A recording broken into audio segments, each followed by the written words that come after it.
नमस्कार, आप देख रहे हैं इम्पैक्ट लाइव। मैं हूं आपके साथ करुणा तिवारी। उत्तर प्रदेश से बिहार तक सिर्फ एक ही मुद्दा सबसे ज़्यादा राजनीतिक गलियारों में चर्चा बनी है और वो है नमाज को लेकर।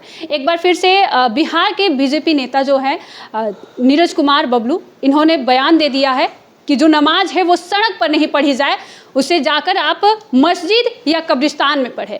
देखिए, इस पर सीधी बातचीत करेंगे। हमारे साथ मौजूद है भाकपा माले के विधायक अमरजीत सिंह कुशवाहा। सर, किस तरीके से देखते हैं जो नीरज कुमार बबलू ने कहा? उनका वक्तव्य संविधान विरोधी है, लोकतंत्र के खिलाफ है और भारतीय संविधान हर धर्म के लोगों को सम्मान करता है, हर सबको बराबर का अधिकार देता है और हर धार्मिक आयोजनों में सड़कों पर भीड़ होती है, भीड़ रुकती है, कुछ देर के लिए सड़कें जाम हो जाती हैं।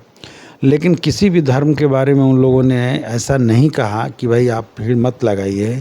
लेकिन नमाज 5 मिनट के लिए जो होता है उसके लिए आप जो है कमेंट कर रहे हैं। इससे पता चल रहा है कि भाजपा की जो ये तुच्छ राजनीति है, जो दंगा की जो राजनीति है, देश को नफरत के आग में झोंकने की जो राजनीति है, उसी का ये हिस्सा है। और हम देख रहे हैं बिहार में चुनाव है और इस चुनाव में इन लोगों के पास अब कोई मुद्दा बचा नहीं, कोई मुद्दा नहीं बचा। 20 साल से इन लोगों ने कुछ किया नहीं बिहार के लिए। बिहार में पलायन उसी तरह से है। बिहार के अंदर एक इंडस्ट्री इन लोगों ने लगाया नहीं। बिहार के किसानों की हालत बहुत बुरी है, न सिंचाई दिया, न बाढ़ का निदान किया, तो कुछ किया नहीं इन लोगों ने। और अब जनता इन सारे मुद्दों पर जब उनसे पूछ रही है तो उन मुद्दों से भागने के लिए इस मुद्दे को कन्वर्ट कर रहे हैं लोग। लेकिन हम साफ कहना चाहेंगे कि बिहार की जनता अपने मुद्दों पर टिके रहे और इन सारी चीज़ों का हिसाब ले और इनके बहकावे में न आवें। हर बड़े धार्मिक आयोजनों में भीड़ भाड़ बढ़ता है। अभी महाकुंभ में भी भीड़ लगा था। हम लोगों ने देखा कि सब लोग, किसी ने नहीं कुछ बोला, सारे धार्मिक आस्था के साथ हम लोग खड़े हैं। वो हिंदू का कार्यक्रम हो या मुसलमान का कार्यक्रम हो, तो ये कुल मिलाकर के ये लोग इस तरह के वक्तव्य दे करके देश को, समाज को तोड़ना चाहते हैं और इस तोड़ने की राजनीति का हिस्सा है। और मैं कहूँगा कि नीतीश कुमार जी जो बिहार के सीएम हैं, उनके मंत्री हैं और इनके विधायक भी कुछ लोग होली के समय में बोले, इन सब से पूछें और इस पर अपना चुप्पी तोड़ें। अच्छा, बीजेपी की तरफ से एक केंद्र की तरफ से योजना चला है सौगाते मोदी, जो कि बीते दिनों बिहार बीजेपी कार्यालय में बटा भी है सौगाते मोदी करके मुस्लिम महिलाओं के लिए। ये कुछ बांट लेंगे, लेकिन लोग इन पर भरोसा नहीं कर सकते हैं, क्योंकि इन लोगों ने इतने दिनों में जो किया है इस देश के साथ, देश के मुसलमानों के साथ, इस देश के संविधान के साथ, जनता इनको ठीक से जवाब दे रही थी लोकसभा चुनाव में। ये बाल बच गए बेईमानी करके।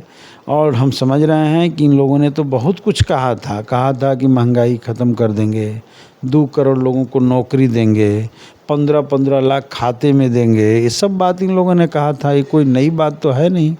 लेकिन इन सब में कहाँ कुछ किया, 1% भी कहीं इन लोगों ने कुछ किया, कहीं नहीं किया। और ये इन सबों पर इनका कोई जवाब नहीं है। इन लोगों के पास जनता के लिए कोई मुद्दा नहीं है। और हम बिहार के लोगों से कहेंगे कि इनके इन मुद्दों पर इनको घेरें और इनसे जवाब मांगें। नीरज कुमार बबलू ने एक और बयान दिया है कि इस नवरात्रि के महीना में कहीं भी नॉनवेज नहीं बिकना चाहिए। नहीं, बिल्कुल गलत है। नवरात्रि ठीक है, जहाँ पर धार्मिक आयोजन और कार्यक्रम हो रहा है वहाँ ठीक है, उस तरह के नॉनवेज ना रहे। लेकिन जो पहले से परंपरा चली आ रही है उसमें कहीं से छेड़छाड़ नहीं होना चाहिए। अच्छा, कल आ रहे अमित शाह, क्या लग रहा है? सभी पार्टी के बड़े बड़े नेता बिहार आ रहे हैं। बिहार में 6 महीना में चुनाव होना है, अपनी अपनी तैयारी कर रहे हैं, तो वो लोग भी आ रहे हैं। कांग्रेस के बड़े बड़े नेता भी आए, हमारे दल के नेता भी आते हैं, सब आएंगे, चुनाव की तैयारी करेंगे। अच्छी बात है, अपने अपने दल की तैयारी होनी चाहिए। लेकिन ये अमित शाह को अगर लगता है कि हम बहुत बिहार में आ जाएंगे तो बिहार में कुछ नया हो जाएगा, तो बिहार में कुछ नया नहीं होना है। बिहार जो है इस बार बदलाव का करवट ले चुका है। वो चाहे लाख कोशिश कर लें, इस बार बिहार में नई सरकार बनने जा रही है महागठबंधन के नेतृत्व में।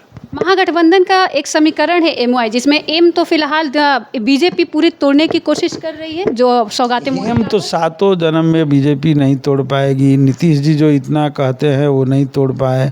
और आज वक्फ बोर्ड के सवाल पर तो पूरे बिहार के, देश के मुस्लिम एकजुट हो गए हैं और मुस्लिम नहीं टूटेंगे और जो हमारे समाज के अन्य लोग भी हैं जो सचमुच में संविधान चाहते हैं, जो लोकतंत्र चाहते हैं, जिनको संविधान में आस्था है, प्रेम है, भाईचारा है, जो रोज़गार चाहते हैं, जो देश के तरक्की चाहते हैं, विकास चाहते हैं, वो सब लोग एकजुट होकर के महागठबंधन के साथ रहेंगे और ऐसी ताकतें जो समाज को तोड़ रही है उनको जवाब देंगे। धन्यवाद सर। देखिए बिहार विधानसभा चुनाव है और उससे पहले कई तरह के आरोप प्रत्यारोप का दौर जो है लगातार जारी हो रहा है। एक ऐसा बयान आ रहा है जो सत्ता पक्ष में बैठे लोग हो या विपक्ष के हो, लगातार सवाल खड़ा कर रहे हैं। इस बार देखने वाली बड़ा ही दिलचस्प होगा ये चुनाव, किसकी यहाँ पे जीत होती है और किसकी हार होती है, जनता किसको चुनती है। इस खबर पर आपका क्या सोचना है और क्या समझना है, आप भी हमें कमेंट करके साझा करें। सहयोगी राहुल के साथ में करुणा तिवारी, पटना।